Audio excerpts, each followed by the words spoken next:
Ladies and gentlemen, boys and girls, welcome along to my channel at FootballMartin. Thank you very much for tuning in to this very special episode here on my channel.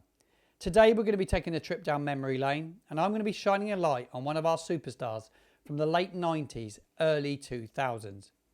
He scored crucial goals and he became a fan's favourite during his time here on the South Coast. Over 7 seasons for Southampton, he scored 42 goals in 129 appearances. He dazzled defenders at the Dell and he shone a light at St Mary's. Marian Pahars is joining me today here on the FootballMartin channel in what is his first ever podcast. I'm delighted and I'm honoured to have this opportunity to speak with Marian Pahars. He earned a very special place in Southampton folklore and he remains a cherished figure down here on the South Coast. Marian, thank you very, very much for your time today.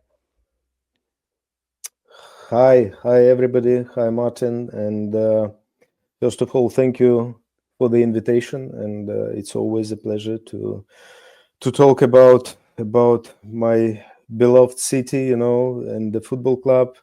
And actually, thank you for the invitation because it's the first time ever I participate in a podcast. So I never had any experience on that. So it will be cool to. Well, it's wonderful to have you here. I've been creating Southampton content for a couple of years now, and I spend a lot of time going around the grounds. I talk to a lot of fans, and I've just started talking to a few ex-players and current players. And I was at St Mary's actually last season when you visited. And the reception you got that day was unbelievable, wasn't it? That everybody loves you here on the South Coast in Southampton. Well, I think I made a little bit of how you call this in England footprint. Yeah, I put my foot a little bit on that ground and on the city. So no, to be fair, I'm really glad that. I did something people still remember me. And when I came, I came with my kids and with my wife. Probably they didn't experience that. They were too young to understand all this. And when we came back and that reception and the hospitality of the people in Southampton, we're still impressed over almost a year. And we want to do it again one day, hopefully. You're out of all the players that you're one of those players that everybody loves to see. You're always welcome in the city, and they love seeing you. But I want to congratulate you on something, Marian, because I was looking on Instagram last week, and it popped up on my feed that you just completed a FIFA Diploma in technical leadership. So massive congratulations on that. Thank you very much. How did it go? Is it been something you've been working on for a long period of time? I'm in few years I'm gonna be 50, but it's always a capacity of learning in the life, at any age. So I didn't expect that. If you would ask me like 3-4 years ago where my direction will be, probably I would tell you it will be the coaching. And but then suddenly I become the technical director of the federation, and it's changed. My life changed really because I met some guys from FIFA due to some courses and some educational part, and then I applied for the diploma and met another few people, and then suddenly I become the FIFA employee at some point. So diploma gave me the opportunity to maybe to feel that missing part, because the professional football player, then the professional coach, then I was missing that kind of management knowledges in my daily works, and leadership also. To lead the country in development process is not an easy. It's communicating to the different stakeholders, it's convincing people, it's influence others and stuff like this. So I think diploma gave me that opportunity to look at the other part of the business, also. Yeah, exciting time for you doing that. I think it was brilliant. When I saw it pop up, I just thought I wanted to congratulate you. Then I just thought to myself, I'm going to ask you if you do a podcast. And then when you said yes, I was blown away. So for this podcast, I want to go right back to the beginning. I want to talk about your career, Marian, how it all started. Then we'll have a good chat about your time in Southampton, and I've also got some messages from the Southampton fan base that I want to read out to you as well. So let's go back to the beginning, Marian. Your life in football. Where did it all start for you? Your love for football. When did you first kick a ball? I think I was 4, and when the first time ever my dad took me at the school stadium. We was living nearby, and I went to kindergarten. But so after the kindergarten in the evening, he take me out, and then we came home. He took the ball, and we went on that football pitch. And I remember just playing 1v1 with him. So that's memory still in me, And this was my first ever touch of the ball, first ever understanding where the goal are, why I have to put this ball into the back of that net, And so, yeah, thank you to my dad to introducing that to me when I was 4 years of age. Did you just fall in love with the game when you started playing it? Was it just it felt were you just one of those natural a kid that was just so natural with a ball at his feet? Actually, it was like late autumn in the country in November, and then it suddenly become cold.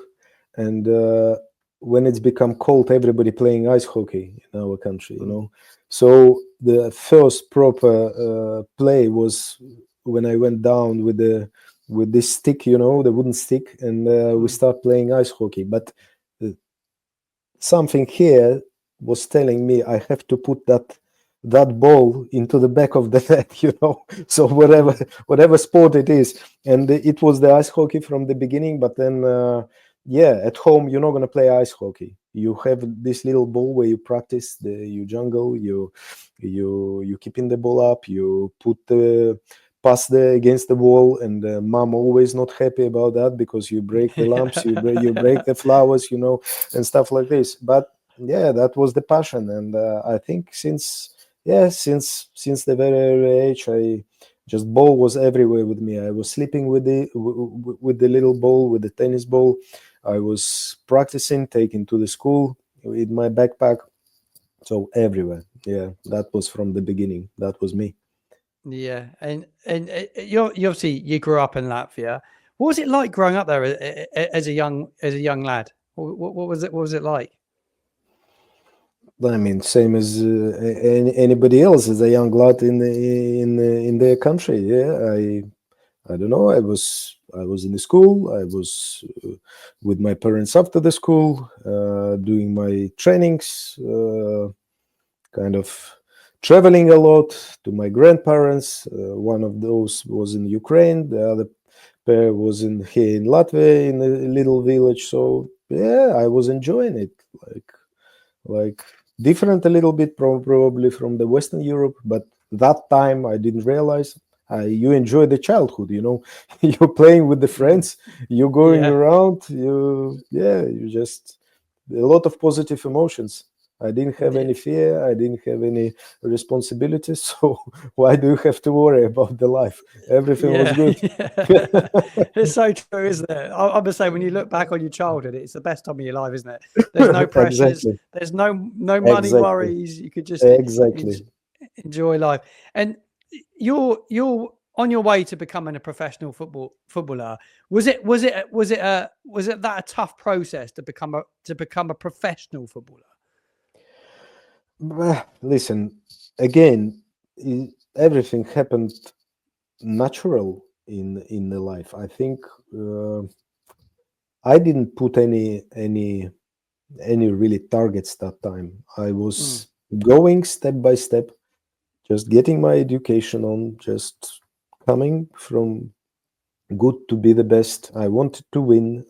I was a fanatic, I Mm. didn't miss any training. I wanted to be better. If we play tournament, I want to become the best goal scorer at the tournament. If we're playing another tournament, I wanted to become the best player of the tournament. So for me, it's all my life was a competition. I wanted to become the best. I want to do better than anybody else. So of course it was not easy. Any path of our lives, it's not. At some point you're going to have some obstacles, or you're going to Mm. have some challenges, which also was with me. I think around 16 when my club where I played for, it's just disappeared because after the Soviet Union collapsed in 1991, we get independence.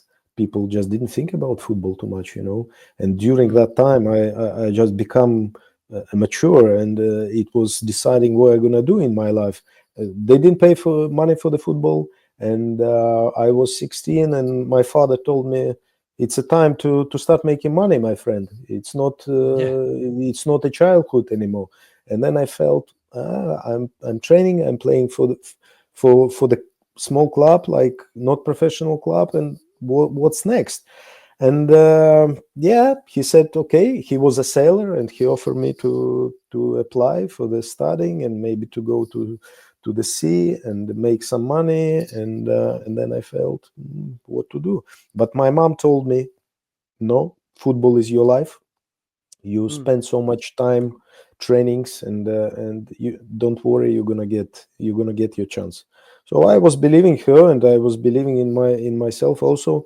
And I spoke to my coach, and he told me, don't worry, your chance will come. And like in very very short time, the one of the highest division club, they signed me for this very small money, but it was a big success for me. And I was 16 years of age, young boy. So everything started from Pardaugava when I first signed my contract, and then everything very quick went Skonto and national team, and then Southampton. Yeah.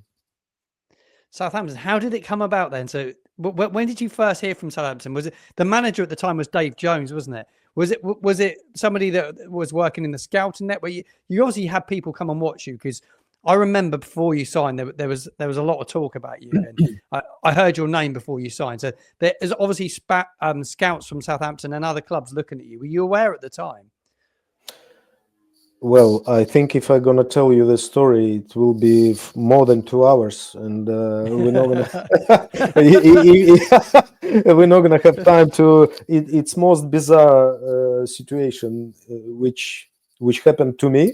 Luckily, of course, I already was established player. I played for the national team last 2 years. I was for trials in such a big clubs like Werder Bremen, and Mm. they wanted to sign me, but they didn't want to pay a lot of money for me. That Mm. time, even the million, uh, it count a lot. And Mm. our president of Skonto, he understand the value in me, and he didn't want to sell me cheap, so it didn't happen. Then I went to uh, it's Red Bull Salzburg at the moment. Before it was called Casino Salzburg, this team. And also I made a test, I made a training, and impressed the staff, impressed the coaches, and they was really keen because I received the good feedback from them, and they wanted to sign me. So it didn't happen again, but I knew that I am on the verge of leaving the country and making my future somewhere. But Southampton comes suddenly. It was Dynamo Moscow. It's a Russian club who was constantly approaching me. The Mm. technical director called me like 3 times a day just to convince me, and made my salary 20 times bigger than I had in Skonto. And I remember coming to the coach. I remember coming to the chairman of the Skonto Riga and speak to them, tell them, please let me go. I want to go. They're approaching. They want me. and they say, no, don't worry, just stay for your chance. It will be a big club for you, but most importantly, it's a big country. It's a football country. It's the best league in the world. And I say, what's this? And after a month or so, the coach called me and he said, Marian, you got Premier League. You have to prepare yourself. You have to show yourself because it's going to be a trial. Are you ready for that? And I said, of course, I'm ready for that. Actually, I wasn't, because I came back from tournament in Moscow and I had a heavy virus. I was with the high fever at home, and I remember this guy who bring me a ticket for the flight to London, and I said, I'm not going. And he said, come on, this is the chance of your life. And I say, what am I gonna show? I'm completely out of the form and I need time to recover and I cannot go. And he said, no, just go. And I say, no. So I put him out of my flat, and I said, no, I'm not going anywhere. I will go when I'm ready. And then coach called me and he said, Marian, let's go. We're not going to lose anything. Just if you not going to feel well, not going to be force you to play or to do anything. And I said, okay, I'm coming. So I went in my hut, fully covered in the scarf and with the pills like this. So first few days went kind of just to recover, and then I stayed in a hotel. But then we went to see the game against Chelsea away, and then I come back on the team bus home to Southampton, and then I stay in the hotel, and then I played that game for the reserves, where we won, and I scored 3 goals. And after the game, so I signed the contract, and history just started. And the rest is history, Southampton was struggling at the time. I remember it really, really well. We were having a really tough time, and we were looking for a miracle, really. And Southampton at the time was so reliant on Matthew Le Tissier. He was obviously a huge part of the football club, and I watched the video on the club's official website a couple of days ago, and you spoke very highly about Matthew Le Tissier when you signed. He made you. The club made you very welcome, and he was a big part of that, wasn't he? You said it all already, so yeah. I cannot add anything. He's probably the only person I knew about Southampton when I first heard, because everybody heard about Matthew Le Tissier. But what impressed me most is not that he scored the goals, impressive goals, and it was a bit it's kind of this vibe about Matthew Le Tissier. But when I came and when I trained with him and when I spoke to him, what he's kind of person after the training, during the training, before training, an amazing character, but most importantly, unbelievable. I never see something like he did in trainings. Yeah, what was he like in training? Anytime. He was like magician, the magic. I felt I am a talented player, but compared to him, I was like a little kid, who just started my way. So yeah, it's what I can say. It's a true Southampton fan, supporter, player, ambassador now, and a good friend. He always speaks so highly of you, Marian, as well. When I hear interviews and he speaks about his time at Southampton and he talks about the best players he played with, you come up. So he thought a lot of you. I know, I heard that, but I don't know why he put me among these best partners he was with. It's a big honor, honestly. I can't say anything else. When you made your Premier League debut, do you remember it clearly? Is it a memory that sticks with you? Of course, yeah. It all but one big memory, but it was a Coventry away, and it was such a difficult game to get in, and the memory is not the best, actually. I remember being on the bench, and then they called me from the bench, and I didn't speak any English that time. He just told me, just get go and score a goal or whatever. Yeah. And then I went and I just saw ball just flying around. I couldn't find a place for myself. I couldn't receive it. I don't understand the partners. It was just the beginning. I was just lost. And then I remember receiving that ball from the center back. I think it was Klaus maybe. And then I just usually this is what I did in back home, and in the national team. I received the ball, I put my head up, I see around, and then I make decision. And then suddenly, when the ball came to me, I did the same. I put the head up. I tried to look for the partners, but then I just felt that train is behind me, and somebody that kick me both. My head, my legs went around the head. I fall on the back, and I was lying for 5 minutes, and I felt, what's that? I didn't touch the ball, I think, after that until the end of the game. And I felt, how am I going to play here? It's impossible. So yeah, the beginning it's a physical league, isn't it? And back then it was a lot more physical than it is now. The game was so different back then in the late 90s, wasn't it? It was quite different. I'm not listen. It's we're living in our I would say time, right time. So that time, yeah, it was difficult to compare anyway. But and was it difficult for you? Was it difficult for you not speaking the language? That must have been really difficult because back then, I guess there wasn't like, if you were coming through right now, there'd be someone that could speak your language, that could communicate with the manager. There was none of that back then, was there? It must have been so difficult. It was massively difficult, especially from the beginning when I came, and it's not even in terms of understand your manager, because if you're a good football player, you will quickly adapt. Is not a big problem. If you have a good partners around you, you will clearly understand them without even a word of language. But the most important, it was because the football is football, but it's also life apart from the football, and you have to adapt to that life, to personal life, to make friends, to go out, to enjoy the life. I didn't enjoy it from the beginning because I couldn't speak, and that was the biggest issue. Now these days, the kids, they speak English like everywhere in the world.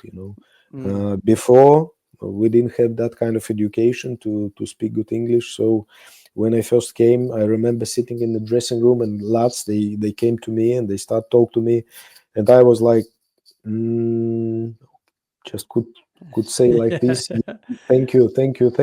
That's it. And then suddenly they stop coming to me and they stop talking to me. And then this time when you're sitting alone, I remember when I came back home and I said to my wife, I don't want to go for training next morning. She said, why? And I said, I'm feeling alone. I just in my corner in my dressing room, and the only time when I enjoy when I going out of the pitch and I train, and it's a flow, and when you have to go and play games, but also before the games, the preparation, you have to be in the dressing room, you have to be in the canteen, you have to go in the bus, and then you're alone, without any communication, and that is very heavy. But then, yeah, I even thought about leaving. It was after a month. Yeah, after a month, I was calling my mom and I say, Mom, I want to come back home. I want to come to my normal reality, to my club, to enjoy with my friends. I don't feel at home here. But everything changed since I scored the goal. Yeah. Since that, the players, the staff, they believe at me. I felt that touch of believing from them, they come to me, even they don't speak, but they start clapping me and say, well done, Marian, well done. And that helped. But also it's one man, his name John Mortimer. He's not with us anymore, unfortunately, but he helped me a lot. And his wife Mary, they came to my house, and they sit with us, they speak with us, we try to learn English through them, and they found a teacher for us, which helped us, me and my wife, and we managed in 2-3 months, we managed to speak at least some kind of language. So that was a very, very good memory, stay with me forever. Yeah. Amazing. Great people like that make such a difference, don't they? And in and around Southampton, there are some amazing human beings. Where did you live when you come here? Do you remember your first memories of the city in Southampton? Yeah, I lived from the beginning. Obviously, I was in the hotel for some time. I think for one and a half months, which also was not so easy to do. To living in the hotel. I'm kind of home person. I prefer to be around my area. But then we hired a house in Romsey. I think club did it for us. It's not far. It's a little village outside Southampton. Probably. Beautiful Uh, place, yeah. yeah, very nice place. And then I think we bought a place in Southampton, not far from the Central Park. And then yeah, we bought a house in Chandlersford.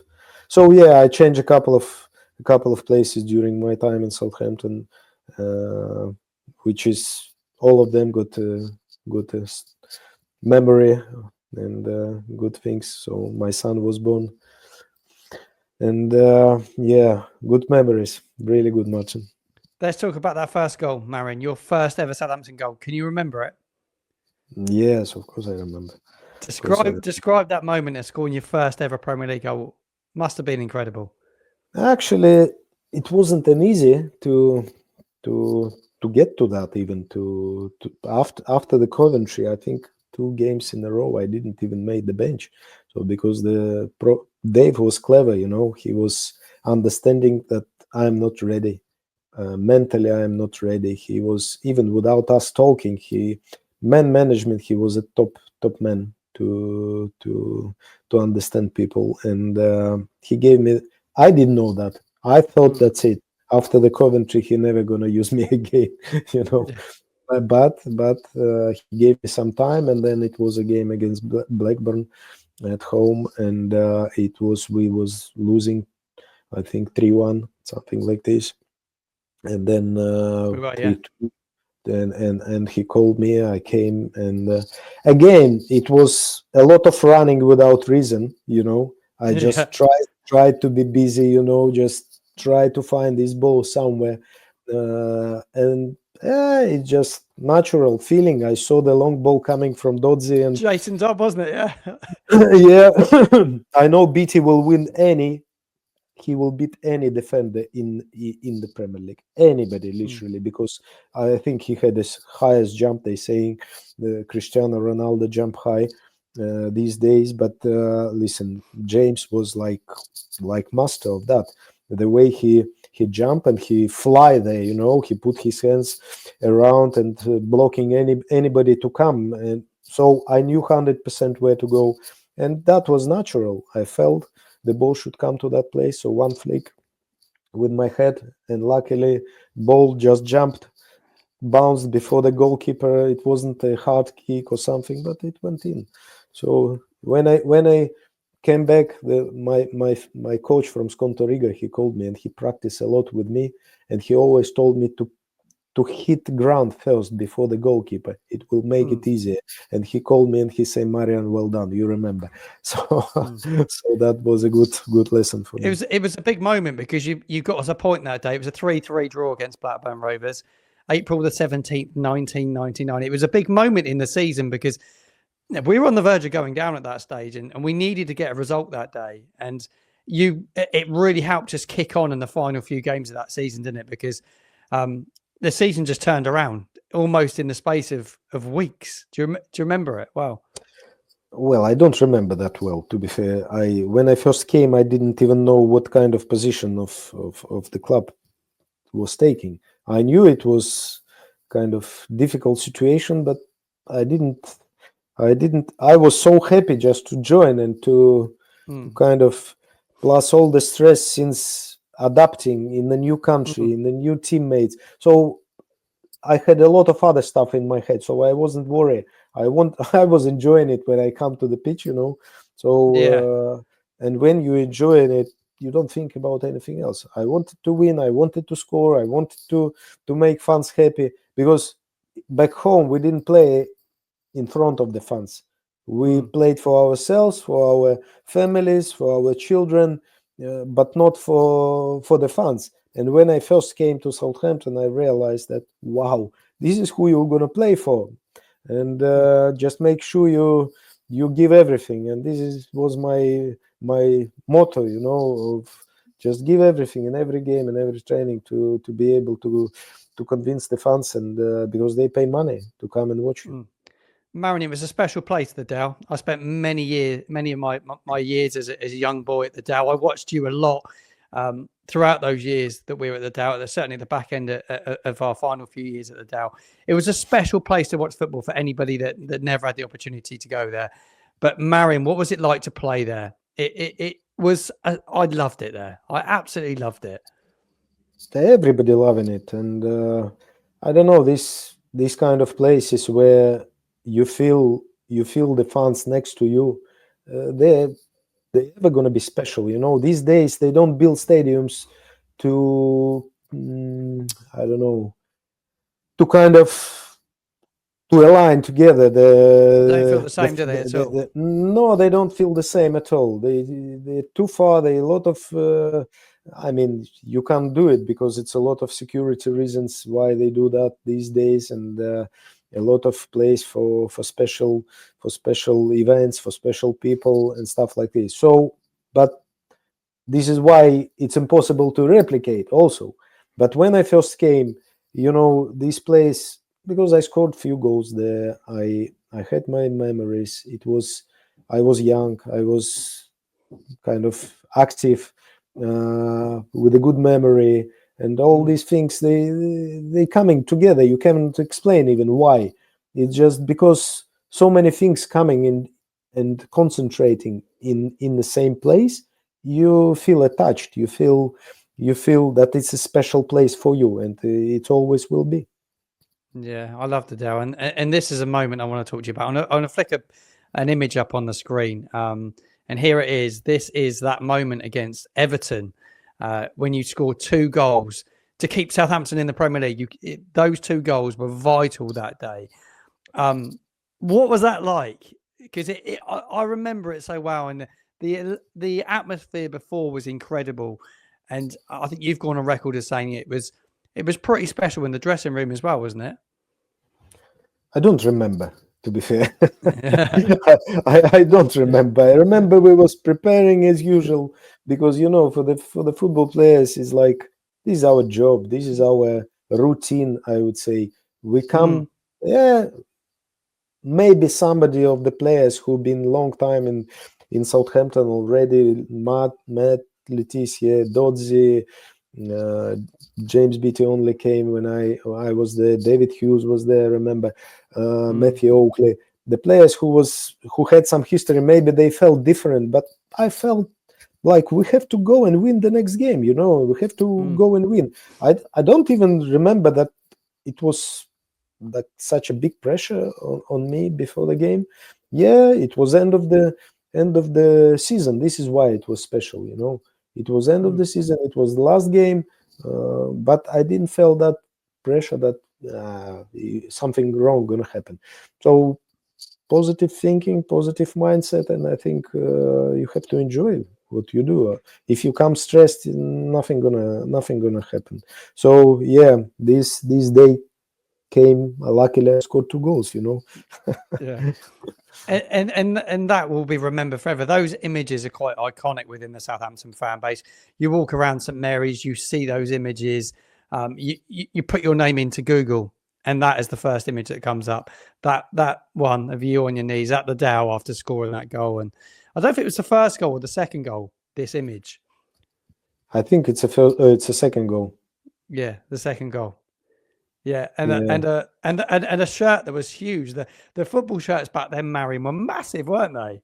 2 extra large, and I'm wearing small. I ask Wogi, the kit manager. I asked him, "Do you have smaller size?" Because I used to wear small size, and he told me, "No, Marian, only extra large minimum." So yeah. Next year, I managed to convince him. I think even I took it to authorize it to to the shop, where they could cut it a little bit and make it smaller. I did it myself, I think, at the beginning. They were big shirts. And then you go into your next season, your first sort of full season at the club, because you signed midway through that first season. How was that once you started to find your feet? You finished that season so well. Saints stayed up. What do you remember about that next season? Your first proper full Premier League season. Well, yeah, I think I remember that well. Unfortunately, Dave had to go. Dave departed, yeah. Yeah. Glenn Hoddle come in, didn't he? Glenn came in, yeah, and also I had some good memories. I know that the fans probably they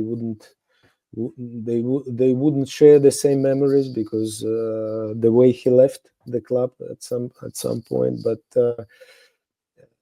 top coach, I would say, really good coach. And for me, he was when he first came, he came to me and he said, "Maria, I want to build a team around you," and that was something which put me in shock, because I'm the young player from non-football country, really, and such a massive, iconic person is coming to you and saying he want to build a team around me, and that was I was very grateful for that, and I played probably my best football under him.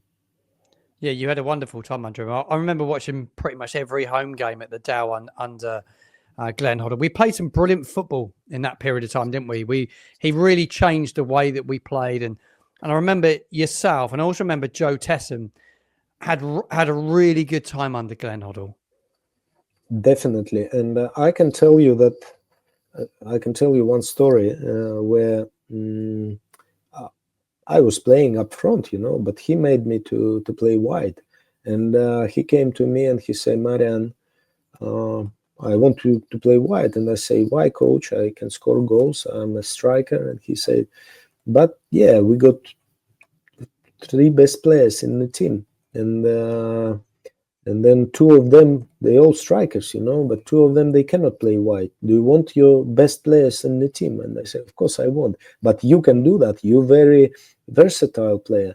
And I felt that, helped me to kind of believing in him, that what he's saying. And also he told me that I am one of the best 3 players in the team, with having James Beattie, Matthew Letizia, in the team, the players, Klaus and Paul Jones and Matthew Oakley and Joe Tesson, many.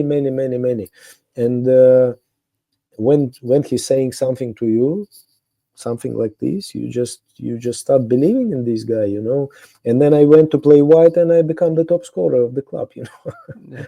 You had an unbelievable season under him. Unbelievable. You scored a lot of goals coming inside, didn't you? Coming off that flank. Exactly. Yeah. This is the thing. This is what he promote. This is what he told me to do, and this is something which changed also my style of play. I would say. Yeah. No, it was a brilliant time under him, and then it was that final year at the Dow, wasn't it? And he went on to leave and went on to go to Tottenham. It was his first job after the England job, and I think fans were disappointed at the time. But my memories of Glenn were fond, actually, because of the football we played under him, and I thought we took us a fair way that season. We went to St Mary's. That was a big transition for any fan that wasn't around then, to go from the Dow, which was worth so many points a season, then to go to St Mary's. You actually scored the first ever Southampton goal at the St Mary's Stadium. For anybody that's tuning in, might not even know that, but I did my research, and it was talk about that transition, Marian. It was tough, wasn't it, for the club? It was tough. Yeah, it was not easy. As you mentioned, the Dell was a special place for everybody. It's including the players, and it just was, everything was not ours. At St Mary's from the beginning. It just the pitch, the dressing room, the goals, everything. The fans was far away, and where is our fans, on the left or on the right? We didn't even know that. Where is our bench? on the left or on the right. We was confused. So yeah, it took some time, and I think what was special about Dell, when the big teams came, like Manchester United that time, the biggest team, or Arsenal, another biggest team, they coming and they was afraid because the fans were so close, and they put pressure on them, and we could beat anybody, really, literally any team we could beat easy at the Dell. When we came back, when we came to St. Mary's, that situation changed completely. So we came and we didn't feel at home yet. We didn't feel that we're gonna beat it. We lost that confidence, and I think it took some time for us, for the fans also. They didn't feel, in my opinion, we wasn't connected from the beginning. Yeah, you're right. And it was 6-7 games, I think. I don't remember exactly how many games, but then, yeah, we even lost that game. When I scored that first goal, I didn't even celebrate because we lost 3-1 to Villa, I think. And I remember that after the game, next day, Daphne, the secretary, called me, and she said, "Marian, you have to come to receive the medal next day or something." And I said, "What medal? I don't want. We lost the game. I forget about medals." I didn't even understand. And then she said, No, you have to come. Come on." I said, "No, I don't want to come." And then I think coach called me and she said, "Marian is important. Come on, you have to come." And I was so not happy to come on Sunday in the morning to go to the stadium. And then it was on the pitch, and it was the grandson of the Wotiki who scored the first goal at the Dell. And I remember saying to myself that come on, this is history, man. It's unbelievable. But it's, again, this is why the football in England is like, for the people, it's like a culture. It's not like not an ordinary thing like back home here. It's a culture, and these memories, they stay forever. So I got that medal, and I was so proud. And then I scored a goal when we had a first win also. And against Charlton, we beat them 1-0, and I had a header. James Beattie gave me the perfect pass. And I remember that. We changed manager at that stage because, I think Stuart Gray was the manager. He was relieved of his duties, and Gordon Strachan came in, didn't he? Was Gordon Strachan the manager then when you scored that goal against Charlton? I think Gordon came, and he was. What was he like to play for? Because he's such a different manager to, say, what Glenn Hoddle would have been. Yeah, he is different. I can't really say that every manager gave something to me. I played some brilliant football under Gordon Strachan. You can agree with the style or don't. For example, for me, it was Dave Jones or Glenn Hoddle style more suitable, I would say. I didn't like that kind of physical part of the training, physical part of the. But you see, he could push that result out of every individual, during. But man-to-man management was not as good as Glenn Hoddle or Dave Jones, not even close. But on the other side, what is where is the balance between good result and style of football, or maybe even style of play, or fun demanding, or what's the club wants, traditions. So all together you have to consider when you making judgment. But I scored a lot of goals on the Gordon Strachan, and we still till now we keep touch with him, and we connected. He's a top man and big legend. He back in Scotland, and so occasionally we talk. He even wanted to come to Latvia, so he called me. But same time I was injured because of that, and you had a tough time, didn't you, with injury around that time? I'm kind of also, this was part of the reason why it was very physical. We trained hard. I didn't felt that is enough capacity in me to do that kind of. It's no.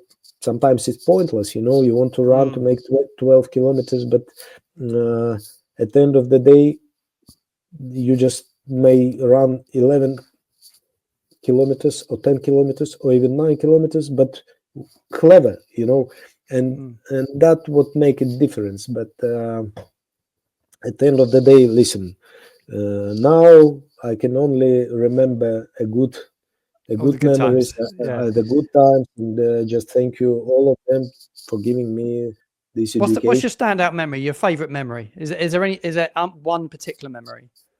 You mean from my time in Southampton? Yeah, from your time here. I already said so many big memories to me, and you've had a lot, haven't you? There's one we haven't spoken about actually. Is you scored against Portsmouth. Southampton's it's our arch rival, and that derby that is so fierce. It's probably one of the most fierce rivalries in the whole of the British Isles.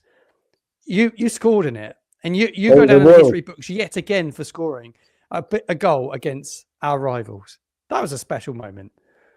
I could say that it's biggest rivalry in the world, probably, not in Britain.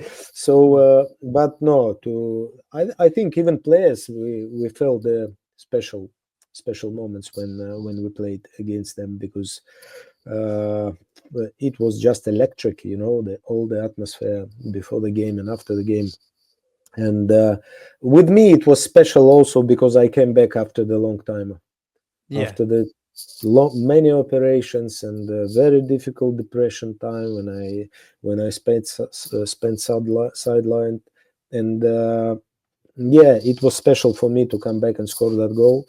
Also, just to I never get at the same level since I came back after the injury, and that really made it a little bit disappointed, you know. But Before I go, I managed to score that goal against Portsmouth, and stays for the history, forever, you know. Another one for the history books. There's plenty of it. You've put so many moments within the Southampton history book. Yeah. Right, but we're coming to the back end of our podcast, and to finish up with, I want to talk about like that. I've got some fans' messages. I've put a tweet out to say that I was going to meet you, and I wanted to get you a few messages and a couple of questions as well. And there's some. I've been overwhelmed. With what people sent. So I've just pulled out the best ones. Lushy sent me a message and said he was my favourite cult player growing up. Will you tell him how much I loved him and valued him here in Saints? I thought it was a really, really nice message. I've had another one from Liam Smith, who's gone on to say, what did he think about being called the Latvian Michael Owen? Did that add any pressure? Were you aware of it at the time? No, of course I'm aware, because I even know the person who said to the journalist, it was my agent, and he just too easy. Somebody asked him, what's the Marian like? And he was describing it easy, because he felt, you know, that we build the same with Owen, similar style, quick players, short, with the passion of scoring goals, you know, going through the middle, through the players, of the defenders, dribble them. So, I mean, listen, it's nothing wrong for me being compared to Michael Owen, to the amazing player, to the English legend, and the top player. So why do I have to worry about that? They didn't compare me with I don't know, with some bad player. You're in very, very good company. Yeah. So it's okay for me. I think you may have answered the next question, but I'll put it out there anyway. Paul Kitcher wrote to me. He said, which manager was technically the best while you were at Saints? I think you've pretty much covered that in the podcast already. Pretty much. I think it was a Glenn Hoddle. Yeah. Gary Tuck, he's messaged me. He said, I wanted to talk about my favourite memory was that win versus Everton to stay in the Premier League. He spoke to me about that. We spoke about what a wonderful moment that was as well. I've had another one, but it hasn't got a name on it. It just says to me, would Marian ever consider returning to Southampton in some capacity in a coaching or leadership role in the future? Good question. Good question. Difficult to say. Even you never know in football, do you? Exactly. If I be me, if that be me, then I would say, if I could influence that, then I would say yes, definitely. Because when I came back last year, I just felt that I need to come more often, and I was once, I have to tell you, I was once a few years ago, maybe more than a few years ago, 5 years ago, I was at the interview in Southampton for the under 21 under 21 job, but it didn't happen, unfortunately, that time. So you never know. You never know. If I'm gonna get the invitation, I 100% sure that I will be very happy to receive that kind of invitation for the job interview or whatever. And I will, if I would have opportunity to come ever, I will be very happy. Yeah. A little question for me, actually. What's that transition like from finishing playing professional football in front of thousands of fans week in, week out, to then not have nothing, but to just stop? It must be really difficult, that transition. It is difficult. Yeah, it's not easy. And first year was quite depressing, I would say, after the career. But I had I didn't stop like suddenly. I came from Southampton to Cyprus, where it was less fans, it was less interest, it was less pressure, it was less journalists and stuff. And then from Cyprus, I came back to Latvia to finish career in my club, where it was even more less of the fans, interest, journalists, and etc. and etc. So slowly, last few years of my career, I was living without big expectation, without constant pressure before the big games and stuff like this. So for me, it was a little bit easier. But still, after I said stop, finish, and I took the break for a year, I didn't feel well. And luckily, my ex-coach, he called me and he said, "Marian, what you do?" I say nothing. And he told me, "I want to invite you to be my assistant for the next year. So go and do your B license badge." And I went studying, and I become the assistant coach in my old club, and then I become the head coach. So everything went quite quick also. And do you enjoy coaching, Marian? Yeah, big time. Enjoying it. Yeah, no, it's brilliant. And you've got so much to offer because of the career you've had as well, and to be able to pass that on it's quite invaluable, really. Well, I think it's always other people judge better. I think yes. I think I had my own style, and but it's also something which should happen in your life. It will happen. It's something which shouldn't happen. It's never gonna happen. You never know. I enjoyed it, but I was very emotional. It was difficult for me to deal with my emotions, and I had to learn when I was young. A younger coach, I would say, because very, very early I became the coach of the national team, and that was a big pressure, and that was a big task, massive, and even in a small country, it was very, very big. So I handled it well, I think. In 4 years, I managed to lead the country, but then at some point, I needed a new challenge. I needed new opportunities, So I had to resign. I did myself. Nobody asked me or dismissed me or forced me to do it. But I had something new. But I knew that I need to learn more, in order to be able to understand all ecosystem, all the environment. And I think these days I'm coming to my maximum, just to see what's going to happen in the future. Yeah. Gira's messaged me and said, "I'm from Latvia. and I've been supporting Southampton for 10 years now. Can you ask if he lives in Riga? Is it Riga? Yeah, I'm living in Yeah. Riga actually. Yeah. Yeah. At the moment, He's a, -2. It's a bit cold. is it? Wow. Yeah, but it's you know, when you're at home, you breathe well, you know, even if it's bad weather. But no, it's a big. I've never big been. result. I've never been there. I need to go. I need to You come to your you country you one need day. you need to come one day. Call me when you're coming. I will, absolutely. It's been wonderful having you here today. I feel really privileged.